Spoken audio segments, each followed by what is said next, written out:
Yeah, so basically bikes come in like you saw when we walked in the door, and we stack them up based on, you know, priority for working on them. And this wall of bikes over here have been completed and have the little tags on them. And these are the bikes when people earn a bike, they would come in, they would pick from this variety of bikes here, as well as there's some finished bikes, you know, in this bay as well. And our inventory, believe it or not, is actually going down. This was all full of finished bikes as well, so bikes had been going out the door, but we still have an abundance of bicycles. And we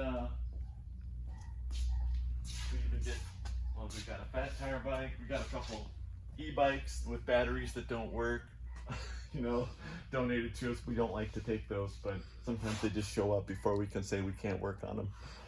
And then up here is where we store all of our kind of parts. Our basic model is we take bikes that nobody wants anymore, we rebuild them with recycled parts for the most part. We do buy some new parts depending on, like, cables and housing and brake pads, but all this stuff you see in here is basically things we've stripped off of other bikes that we can't use.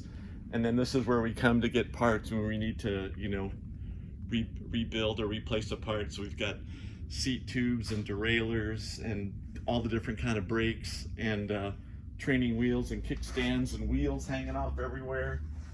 And on this back side here, I'll turn the light on, we have you know, we have tires and seats and handlebars and forks, and we store our we get our lots from Planet Bike, either as a donation or at a very inexpensive cost. So they've been good supporters of Wheels for Winners, and just an endless array of things. So one of the biggest challenges of working on bikes at Wheels for Winners is trying to find the part you need. You know, we're not quite as organized as the bike shop, and it's not all new parts, you know, so you go through milk crates full trying to find the part that you need, but eventually we find it.